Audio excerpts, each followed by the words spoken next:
الحمد للہ وکفا وسلام علی عبادہ الذین اصطفیٰ اما بعد فاعوذ باللہ من الشیطان الرجیم بسم اللہ الرحمن الرحیم ذالک الکتاب لا ریب فیہ سبحان ربک رب العزت عما یصفون وسلام علی المرسلین والحمد للہ رب العالمین اللہم صلی علی سیدنا محمد وعلی آل سیدنا محمد وبارک وسلم۔ قرآن کی چند ایک پیشگوئیوں کے بارے میں ہم نے گزشتہ 2 نشستوں میں گفتگو کی ہے۔ آج اس آخری نشست میں بھی اسی موضوع پر چند ایک باتیں انشاءاللہ آپ کے سامنے رکھی جائیں گی۔ اللہ سے دعا ہے کہ اللہ تعالی ہمیں قرآن کے معارف اور رموز سے کما حقہ فائدہ اٹھانے کی توفیق عطا فرمائے۔ قرآن کی ایک پیشگوئی ہے۔ اللہ رب العزت نے قرآن پاک میں نازل فرمایا کہ انا کفیناک المستہزئین، کہ بے شک یہ جو استہزاء اڑانے والے ہیں، آپ کا مذاق اڑانے والے ہیں نبی محترم صلی اللہ علیہ وسلم، ان ہنسنوں والوں پر تمہیں ہم کفایت کرتے ہیں، یعنی تمہیں غالب کرتے ہیں۔ اس میں ایک بشارت تھی، اور یہ بشارت کیا تھی کہ 5 لوگ تھے جو بظاہر اشراف قریش میں سے تھے، اور وہ کافر تھے، نبی اکرم صلی اللہ علیہ وسلم کو شدید اذیت دیا کرتے تھے، ٹھٹھا مذاق کیا کرتے تھے، بیہودہ گوئی کیا کرتے تھے۔ نبی علیہ الصلوۃ والسلام بڑی پریشانی اور ایذا ان کے ہاتھوں اٹھایا کرتے تھے۔ جب یہ آیت مبارکہ آئی، نازل ہوئی، تو آپ صلی اللہ علیہ وسلم سمجھ گئے کہ اب ان کی خیر نہیں۔ اللہ اپنے محبوب کا مذاق اڑانے والوں سے بدلہ لینے کا ارادہ رکھتے ہیں، آقا سمجھ گئے۔ اور اللہ تعالیٰ نے جو اس آیت مبارکہ میں پیشن گوئی فرمائی تھی نبی علیہ الصلوۃ والسلام کے ذریعے، قرآن پاک کے ذریعے، وہ بہو سچی ثابت ہوئی۔ ابن عبد البر رحمۃ اللہ علیہ فرماتے ہیں کہ وہ مستہزئین جن کے بارے میں یہ آیت نازل ہوئی وہ 5 تھے، اور وہ قریش کے بڑوں میں سے تھے۔ ان میں پہلے ولید بن مغیرہ المخزومی تھے، اور یہ ان مستہزئین کا سردار تھا، بہت اذیت دیا کرتا تھا۔ دوسرا آسی بن وائل تھا، تیسرا حارث بن قیس، چوتھا اسود بن عبد یغوث الظہری، اور 5واں اسود بن مطلب بن عبد العزا۔ یہ 5 لوگ تھے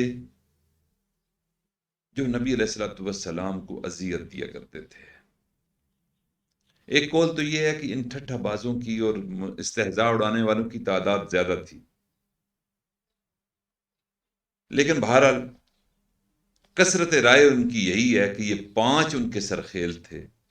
اور یہ 5 ہی 5 حضرت عبداللہ ابن عباس رضی اللہ تعالیٰ عنہ فرماتے ہیں کہ یہ 5 کے 5 مستہزئین، مذاق اڑانے والے،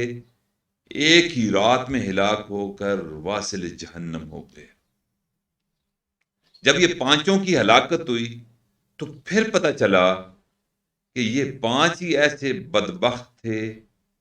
جو اس آیت مبارکہ کا مصداق تھے۔ جب ان کافروں نے استہزاء اور اذیت رسانی کی حد کر دی تو ایک مرتبہ نبی علیہ الصلوۃ والسلام انہی دنوں میں بیت اللہ شریف کا طواف فرما رہے تھے۔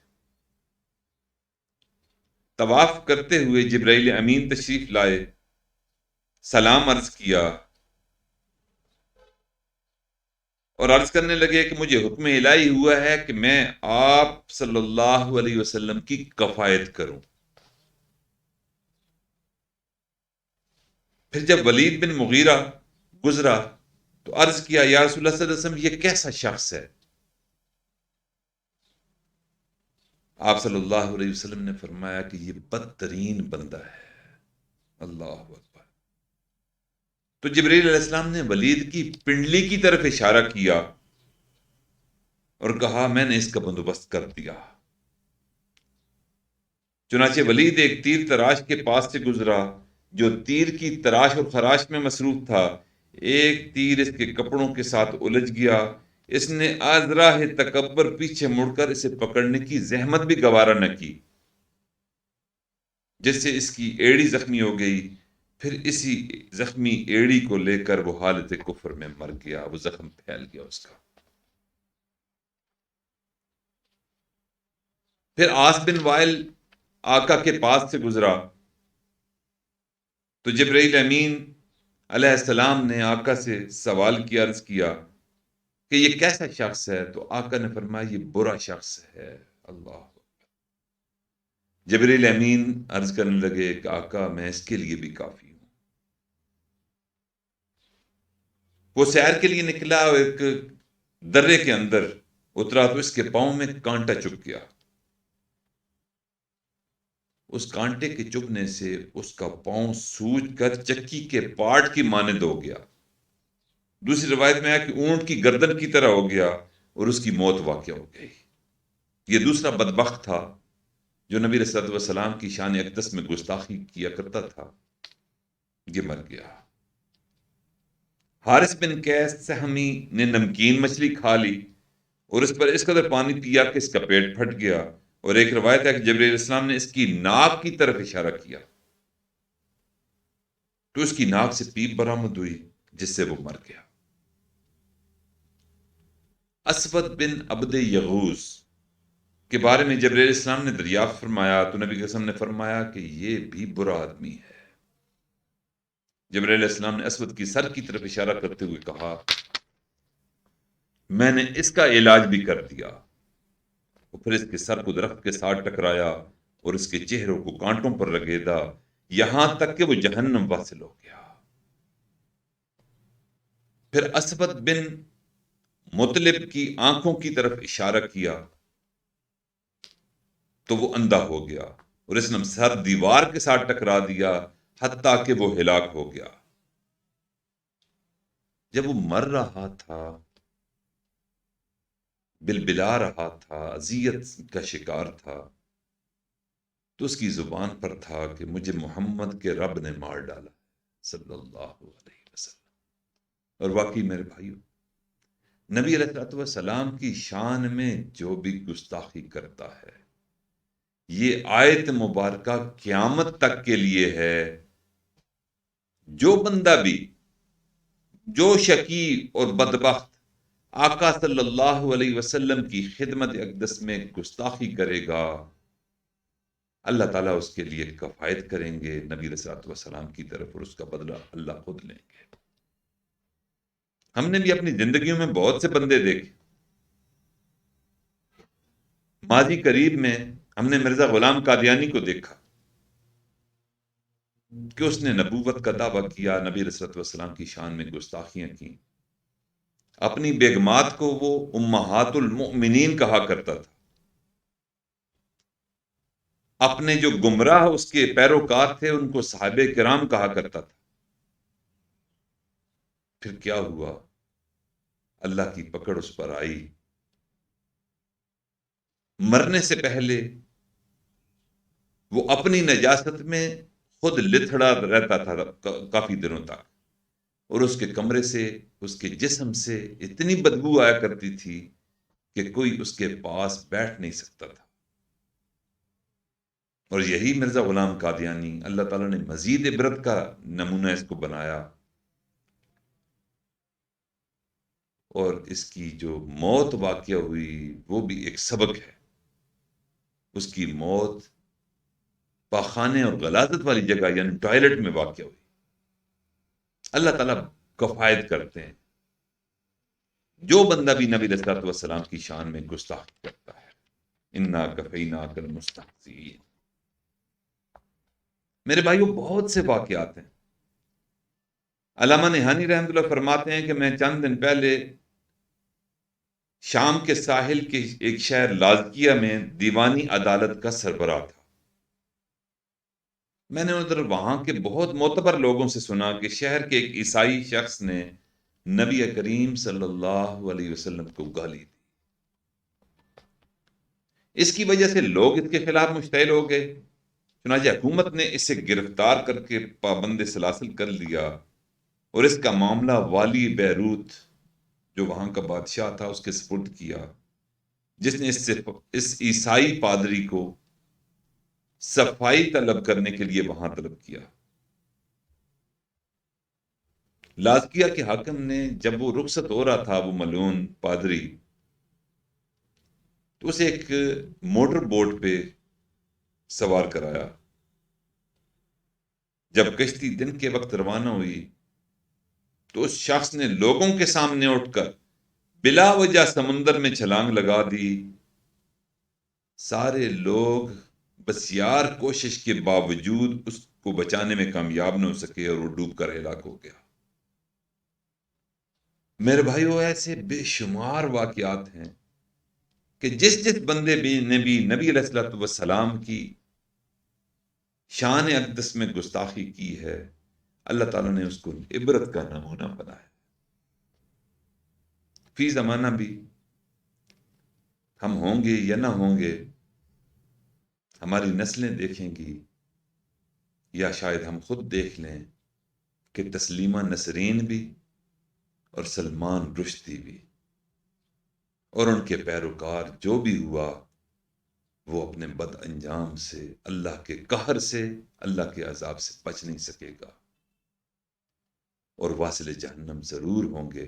اور دنیا کے لیے ایک عبرت کا سامان چھوڑ کر اس دنیا سے جائیں گے۔ اللہ کا وعدہ ہے کہ میرے محبوب آپ پریشان مت ہوں،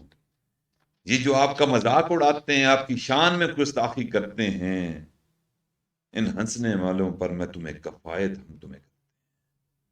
میرے بھائیوں، اللہ رب العزت نبی علیہ الصلوۃ والسلام کے شاتم جو لوگ بھی ہوتے ہیں ان سے از خود بدلہ لیتے ہیں، فرشتوں کو لگاتے ہیں، اور قیامت تک جو بھی بندہ نبی علیہ السلام کی شان اقدس میں گستاخی کرے گا وہ اللہ کے عذاب سے بچ نہیں پائے گا۔ ایک اور آیت مبارکہ جس میں ایک پیشن گوئی ہے، اور وہ آیت مبارکہ کیا ہے؟ واللہ یعصمک من الناس، یعنی اے رسول اللہ صلی اللہ علیہ وسلم، اللہ رب العزت آپ کو ان تمام لوگوں سے محفوظ رکھیں گے، وہ لوگ جو آپ کے خلاف برائی کا ارادہ رکھتے ہیں، جو آپ کے ازلی دشمن ہیں، ہر وقت سازشوں میں مصروف رہتے ہیں۔ میرے بھائیوں، جب نبی علیہ الصلوۃ والسلام نے دعوت اسلام دی، لا الہ الا اللہ کی دعوت دی، تو اس وقت کون لوگ تھے جو ان کے دائیں بائیں تھے؟ مشرکین مکہ تھے، ان کے یہود کے وسائل تھے، اور منافقین کی اندرونی سازشیں تھیں۔ یعنی طاقت بھی تھی، سرمایہ بھی تھا،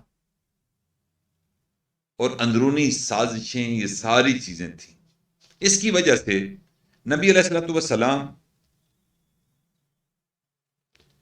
کی پہرہ داری صحابہ کرام رضوان اللہ تعالی علیہم اجمعین سفر میں فرمایا کرتے تھے۔ جب آقا آرام فرما رہے ہوتے تھے تو کچھ صحابہ باری باری ڈیوٹی دیا کرتے، تاکہ کوئی بھی بندہ ناپاک رضا اگر لے کر آئے تو ہم اپنے محبوب کو اس کے وار سے بچا سکیں۔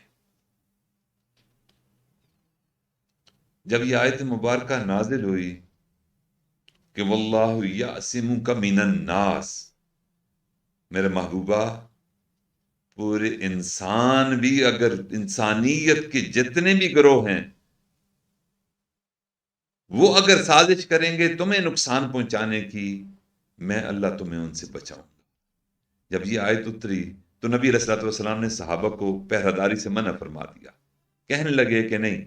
اب مجھے یقین ہو گیا کہ میں تبھی موت اللہ میری چاہتے ہیں، شہادت کی موت مجھے نہیں ملے گی، اس لیے پہرہ داری کی ضرورت نہیں۔ اللہ تعالیٰ ان کی سازشوں کو بخوبی سمجھتے ہیں اور ان کی سازشیں ان پر ہی پلٹا دیں گے، تم پہرا داری چھوڑ دو، مجھے میرے رب کے حوالے کر دو۔ اب اس کے بعد بھی قتل کے ارادے سے بہت سے لوگ آقا کے پیچھے لگے رہتے، بہت سے واقعات ہیں۔ ایک واقعہ صحیح مسلم میں بھی ہے، حضرت جابر رضی اللہ تعالیٰ عنہ سے منقول ہے،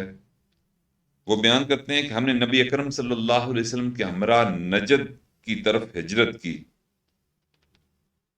جب ہم ایک وادی میں کہ جو بہت ہی گھنے درختوں سے معمور تھی، بھری پڑی تھی،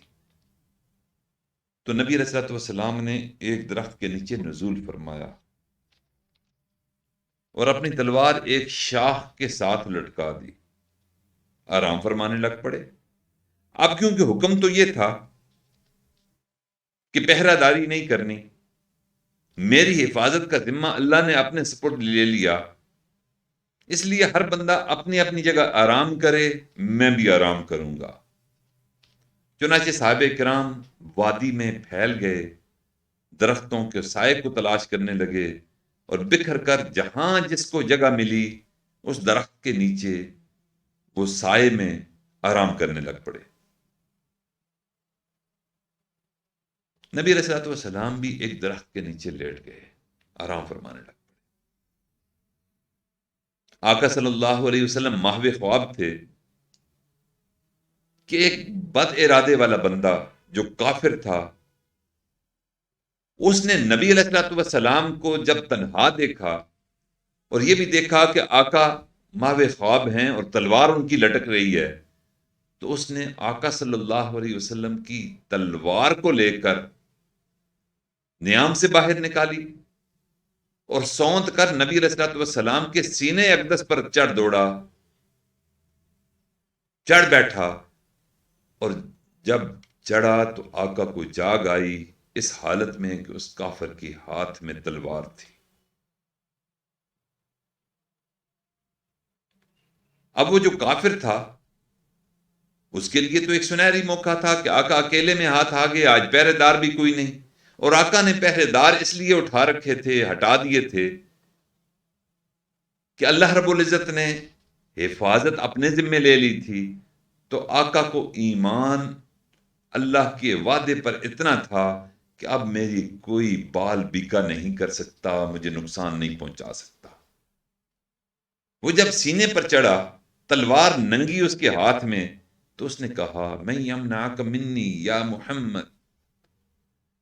اے محمد صلی اللہ علیہ وسلم، وہ کون ہے جو تمہیں بچا سکتا ہے میرے حملے سے؟ میں یمنعک منی یا محمد۔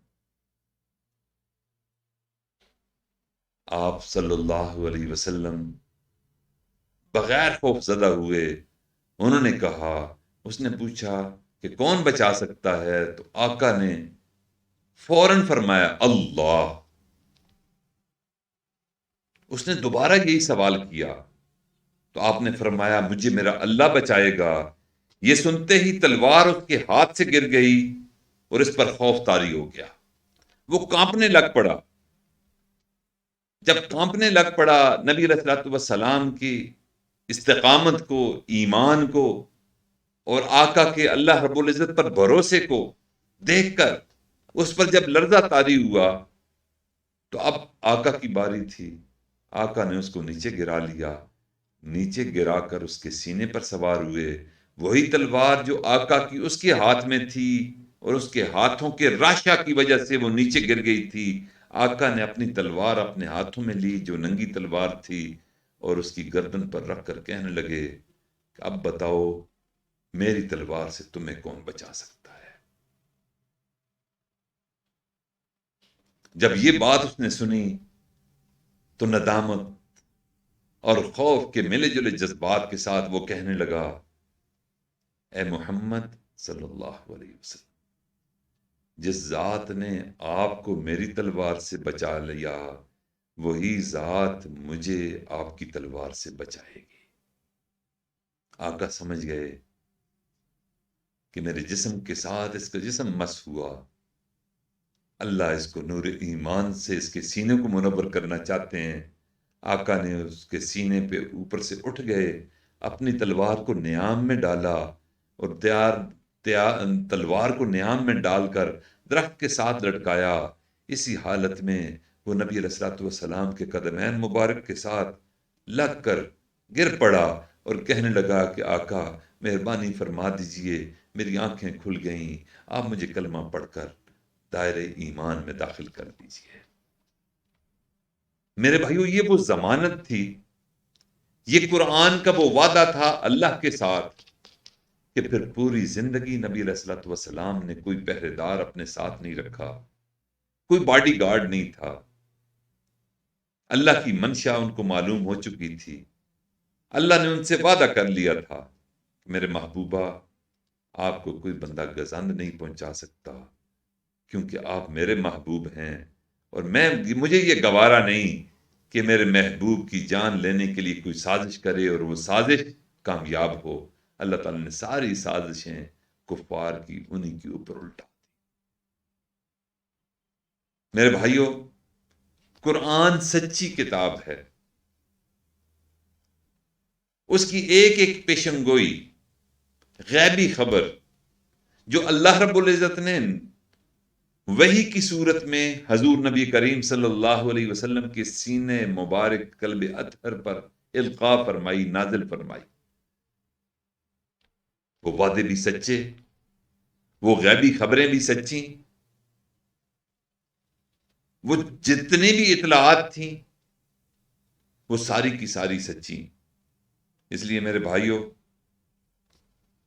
نبی علیہ الصلوۃ والسلام نے جو خبریں دیں، واحد وہ شخصیت تھی کہ جس کی بنیاد وحی تھی، اس کا ذریعہ اللہ رب العزت کی براہ راست ذات تھی، وہ ساری کی ساری پیشن گوئیاں حرف بحرف بہت سی سچی ثابت ہو چکی، اور جو آپ نے اپنے فرامین مبارک میں پیشن گوئیاں فرمائیں، انشاءاللہ قیامت سے پہلے وہ بھی سچی ثابت ہوں گی۔ آسمان نیچے آ سکتا ہے، زمین اوپر جا سکتی ہے، سورج مشرق کی بجائے مغرب سے طلوع ہو جائے۔ میرے بھائیوں، یہ سب کچھ ممکن ہے، نبی علیہ الصلوۃ والسلام کے منہ مبارک سے نکلی ہوئی کوئی بات جھوٹی ہو جائے، یہ ناممکن ہے۔ اللہ رب العزت ہم سب کو قرآن سے وابستہ فرمائے، اللہ کے وعدوں پر کامل یقین عطا فرمائے، نبی علیہ الصلوۃ والسلام کے فرامین پر مرتے دم تک عمل کرنے کی توفیق عطا فرمائے، اور قرآن کو سمجھ کر پڑھنے اور اس پر عمل کرنے کی توفیق عطا فرمائے۔ وآخر دعوانا ان الحمد للہ رب العالمین۔ دعا مانگ لیجیے۔ سبحان ربی الوہاب، اللہم صلی علی سیدنا محمد وعلی آل سیدنا محمد وبارک وسلم۔ ربنا آتنا فی الدنیا حسنہ وفی الآخرۃ حسنہ وقنا عذاب النار وادخلنا الجنۃ مع الابرار، یا عزیز یا غفار یا ارحم الراحمین۔ یا اللہ، ہم آپ کے عاجز مسکین بندے ہیں، ہمارے گناہوں کو معاف فرما، خطاؤں سے درگزر فرما، سیئات کا خاتمہ فرما، دن رات میں کیے گناہوں کو معاف فرما، بھولے یاد گناہوں کو معاف فرما، تنہائیوں محفلوں میں کیے گناہوں کو معاف فرما، جو گناہ ہم نے ارادے کے ساتھ کیے ان کو بھی معاف فرما، جو بلا ارادہ ہو گئے ان کو بھی معاف فرما، کچھ گناہ ہم نے چھپ کر کیے کریم آقا ان کو بھی معاف فرما، کچھ ہم نے اعلانیہ کیے ان کو بھی معاف فرما۔ اے میرے مالک، ہمارے عیبوں کی پردہ پوشی فرما، نظروں کو پاک فرما، دلوں کو صاف فرما، سینے میں اپنی اور اپنے محبوب کی محبتیں پیدا فرما، اپنے عشق کی آتش سے ہمارے قلوب کو روشن فرما، نبی علیہ الصلوۃ والسلام کی محبت سے ہمارے دلوں کو منور فرما، انگ انگ بوٹی بوٹی ہڈی ہڈی میں اپنا ذکر جاری فرما۔ اے میرے مالک، رمضان کا مہینہ ہے، آپ لاکھوں لوگوں کو یا اللہ روزانہ جہنم سے آزاد فرماتے ہیں۔ میرے مالک، مہربانی فرما دیجئے یا اللہ ایسے خوش نصیب بندوں کو جن کو آپ نے اس ماہ میں جنت عطا فرمانی ہے، یا اللہ ان میں ہم غریبوں فقیروں کو بھی شامل فرما لیجئے۔ میرے مالک، اعمال تو اس درجے کے نہیں کہ جس پر ہم بھروسہ کر کے آپ سے جنت طلب کر سکیں۔ یا اللہ، ہم تو اقراری مجرم ہیں، ہم اپنے گناہوں کا اقرار کرتے ہیں۔ یا اللہ، ہم نے دیکھا کہ دنیا کی عدالت بھی یا اللہ جو بندہ بھی اقرار جرم کر لیتا ہے اس کے ساتھ نرمی والا معاملہ کرتی ہے، میرے مالک ہماری تو کوئی بات بھی آپ سے چھپی ہوئی نہیں، ہم اقرار کرتے ہیں اور اپنے شر کا اقرار کرتے ہوئے، گناہ کا اقرار کرتے ہوئے آپ سے التماس کرتے ہیں کہ دنیا کی عدالت تو یہاں کی ہے، میرے مالک آپ کی عدالت تو سب سے بڑی ہے،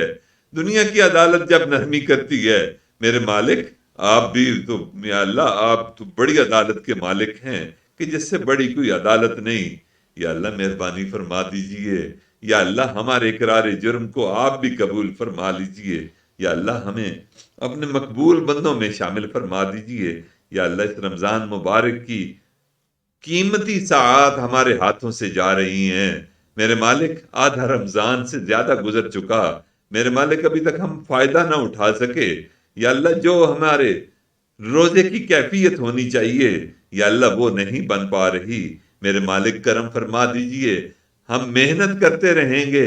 شاید نتائج حاصل نہ کر سکیں، اگر آپ دینے پر آئیں تو آپ تو کسی کو جواب دے نہیں، کریم آقا مہربانی فرما دیجئے، یا اللہ روزے کے ذریعے جو تقوی ملنا چاہیے وہ اپنی نظر کرم سے ہمیں عطا فرما دیجئے، حسد سے ہمیں نجات عطا فرما دیجئے، حیرت سے ہمیں نجات عطا فرما دیجئے، تکبر سے ہمیں نجات عطا فرما دیجئے، بد نظری اور شہوت سے ہمیں نجات عطا فرما دیجئے، غصے اور جھوٹ سے ہمیں نجات عطا فرما دیجئے، حسد اور بخل سے ہمیں نجات عطا فرما دیجئے، کینے اور یا اللہ مہربانی فرما تکبر سے ہمیں نجات عطا فرما دیجئے، بدزنی اور بد نگاہی سے بھی بچا لیجئے، تمام یا اللہ نفرتوں کا بھی خاتمہ فرما دیجئے، اعلیٰ اخلاق جو آپ نے اپنے محبوب کو عطا فرما دیے یا اللہ ان میں سے کچھ حصہ بھی آپ ہمیں عطا فرمائیں گے، ہماری بگڑی بن جائے گی اور آقا کی معیت ہمیں جنت میں مل جائے گی، میرے مالک مہربانی فرما دیجئے، ہماری ان دعاؤں کو اپنی رحمت سے قبول و منظور فرما، یا اللہ آج کے اس گفتگو میں ہم نے پڑھا کہ آپ بھی کفایت کرتے ہیں جو نبی علیہ الصلوۃ والسلام کی شان میں گستاخی کرتے ہیں، میرے مالک بہت سے لوگ آقا کی شان میں گستاخی کرتے ہیں، بہت سے لوگ ان کے اصحاب کے نام پر یا اللہ شور مچاتے ہیں اور ان کی شان میں گستاخیاں کرتے ہیں، مالک ہم تو کمزور ہیں، میرے مالک آپ ہی جس طرح جبرائیل امین کے ذریعے آپ نے یا اللہ ان شر پسندوں کو خاتمہ فرمایا، یا اللہ اس دور کے شر پسندوں کا بھی خاتمہ فرما دیجئے، جو بھی گستاخیاں کر رہے ہیں یا اللہ ان گستاخوں کو یا اللہ نمونے عبرت بنا دیجئے، یا اللہ مہربانی فرما دیجئے، ہماری ان دعاؤں کو اپنی رحمت سے قبول منظور فرما، ہمیں مرتے دم تک تقدیس رسالت صلی اللہ علیہ وسلم کی محنت کے لیے قبول فرما، ختم نبوت کی محنت کے لیے قبول فرما، آقا کی ذات کی حفاظت کرنے کا یا اللہ ذمہ تو آپ نے لیا ہے، یا اللہ اس فوج میں ہمیں بھی شامل فرما دیجئے، اور یا اللہ ہمارے ایمان کو جو تھوڑا ایسی کو قبول فرما لیجئے، اے میرے مالک مہربانی فرما دیجئے، دن کے روزے کو قبول فرما، رات کی تراویح کو قبول فرما، درود شریف استغفار کو قبول فرما، یا اللہ ذکر اذکار کو قبول فرما، مسنون اذکار کو قبول فرما، درود شریف استغفار کو قبول فرما، میرے مالک مہربانی فرما، ہمارے بیماروں کو شفا عطا فرما، بے روزگاروں کو روزگار عطا فرما، یا اللہ بے اولادوں کو اولاد نرینہ عطا فرما، غم کے ماروں کو دکھوں کا مداوع فرما، میرے مالک مساجد مدارس کی حفاظت فرما، دینی جماعتوں اور ان کے قائدین کی حفاظت فرما، یا اللہ خانقاہیں یا اللہ لوتی ان کی حفاظت فرما، یا اللہ دعوت و تبلیغ کے عظیم کام کی حفاظت فرما، دین کے ہر شعبے سے وابستہ جو افراد یا اللہ کوششیں کر رہے ہیں ان کی کوششوں کو قبول فرما، کفر کے خلاف میدان جہاد میں افغانستان میں اور کشمیر میں جو ہمارے ساتھی جہاد کر رہے ہیں یا اللہ ان کی جہاد کو بھی قبول و منظور فرما، جو مانگ سکے وہ بھی عطا فرما، جو مانگنے سے رہ گیا وہ بھی عطا فرما، ربنا تقبل منا انک انت السمیع العلیم وتب علینا انک انت التواب الرحیم، وصلی اللہ تعالی علی حبیبی محمد وعلی آلہ وصحبہ اجمعین برحمتک یا ارحم الراحمین۔